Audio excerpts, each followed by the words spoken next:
Hey everyone, this is Gil Sorrigaro back again with another video, and I wanted to do a short video on the differences of living in Dumaguete City and living in Davao City.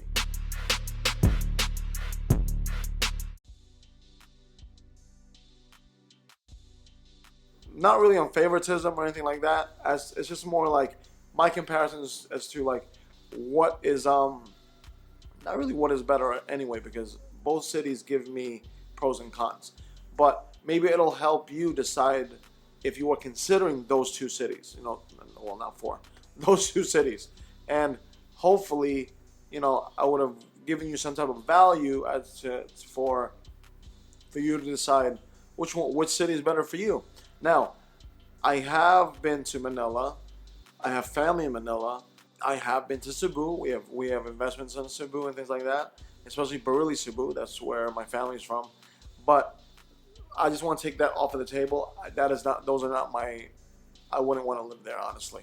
So I came up with a short list of things that I believe that both cities, Dumaguete City and Davao City, share, and where I believe they differ and things like that, or where I think they are the same and different. Help grow the channel by hitting that like button. Thank you. I really appreciate it. Number one is beautiful natural surroundings. So I would have to give that to Dumaguete because number one, it's more for accessibility. I like the beach, so here I from what I'm told, you got to go to a place called Mati or Samal to go around and Mati's like a couple hours away. For me, Davao does not give me that as far as going accessibility to the beaches and things like that. There is like an area here, but allegedly they're telling me that it's not really safe, so I'm not gonna go there. Now, natural surroundings. I haven't really traveled Davao, but Apo Mountain is here, the highest peak in the Philippines, which I am very grateful to see every single day, like right over there, right over here. But I'm very blessed to see that every single day. So, natural surroundings. I'm sure every place in the Philippines has its waterfalls and things like that. But Dumaguete, for me, for some odd reason, it's accessibility.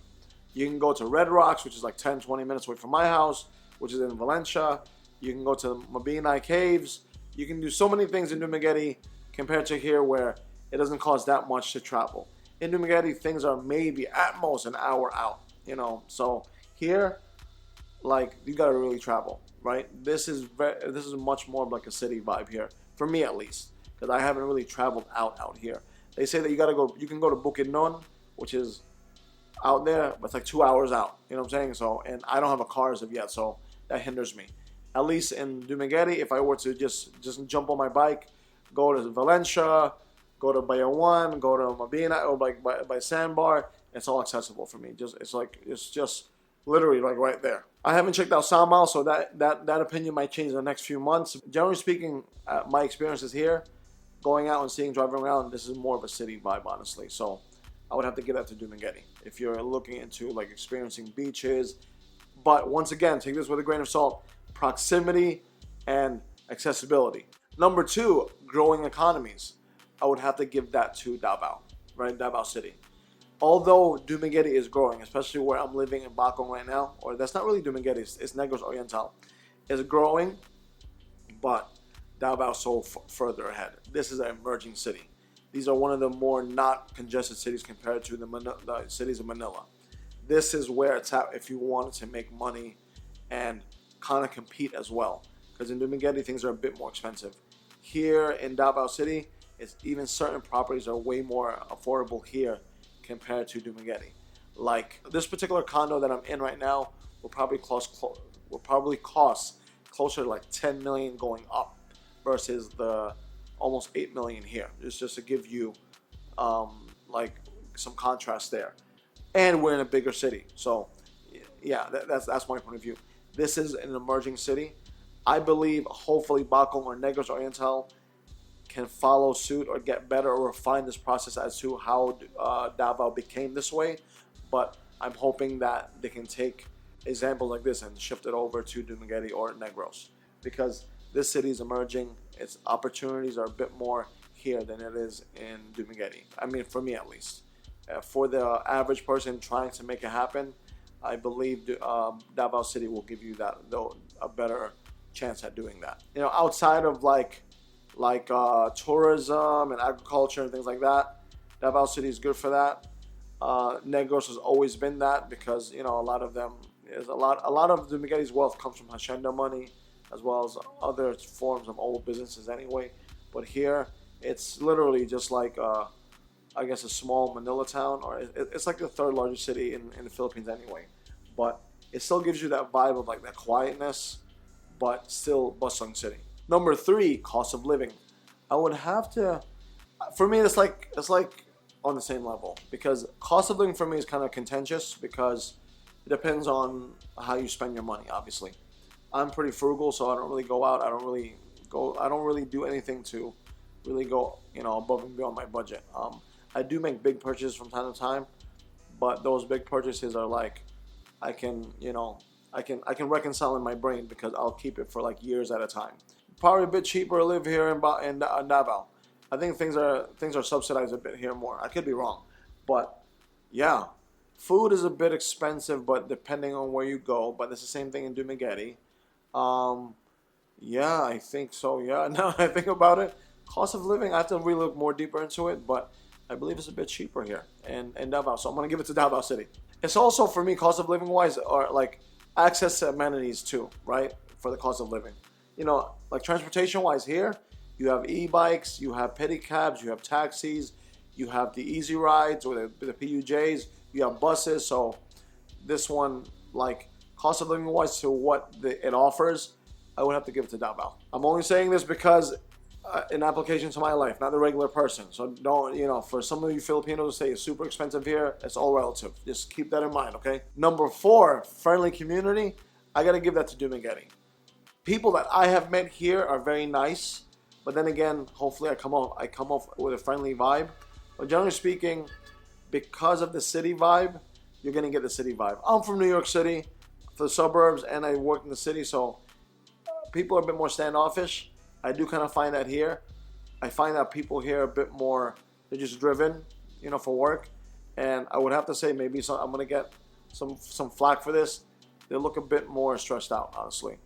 Dumaguete, when you're driving around from time to time, everybody's laughing, everybody's chilling. Maybe it's because it's the island vibe. I don't know.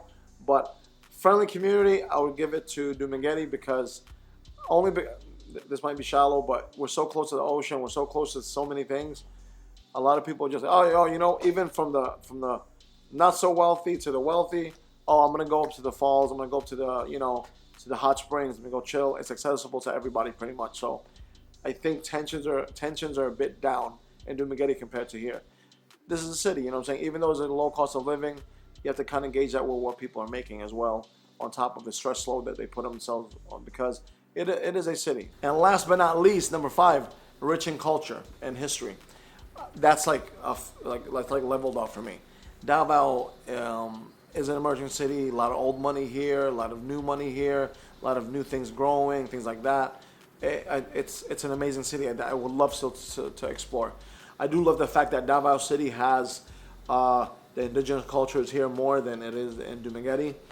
You can see different tribes of like Islam and things like that, and how they used to live. I'm into history anyway, so I would have to give that. It's a part leveled off, but I would have to give a little bit to Davao City. Dumaguete in general, a lot of hacienda money, a lot of like old mansions, old this, old that, a lot of political families and stuff like that. Negros Oriental, Negros Occidental, Negros in whole, a lot of old money there. I would have to say a little bit more old money than here. A lot of the business here, people don't realize came from Negros. So, that goes to tell you like how much of a powerhouse economically Negros has been for so many years.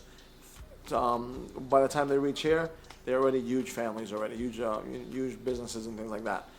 History-wise, I love the fact that Dumaguete City has, maybe I'm a bit biased because I am coming from like a Spanish blood culture. Because my mom's family is, it has Spanish blood. So a lot of a lot of my lineage in Negros is that that Spanish on my mom's side, and my dad's from Cebu, so that's a totally different story. But here, I love the fact that there's different cultures here. That's one thing I really like.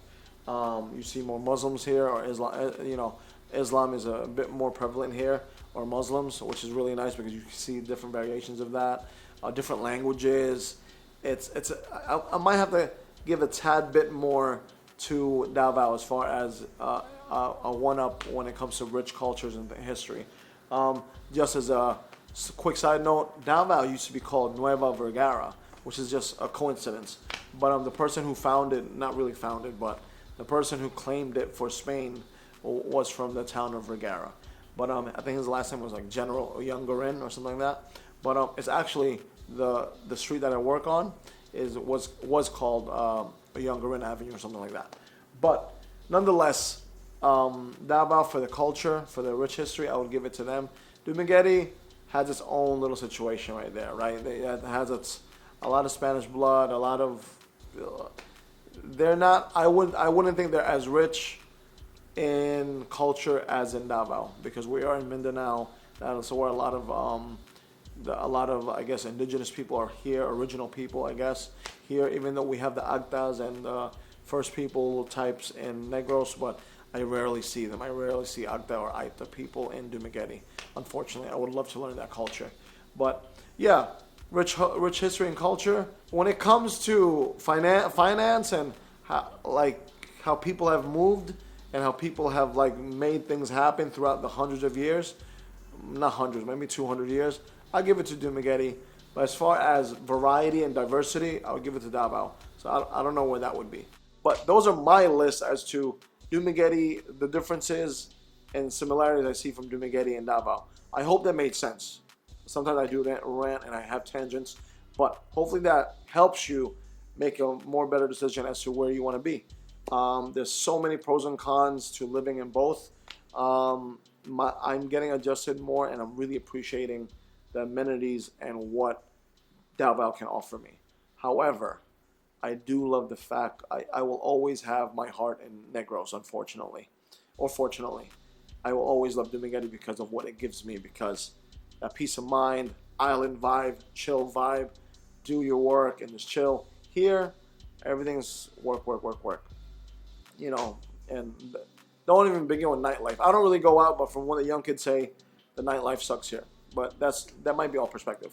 But comment down below. Your comments would bring us so much value to this, because it will help me understand Dumaguete and or Davao more. But yeah, take care. God bless, and I'll see you guys soon. Bye.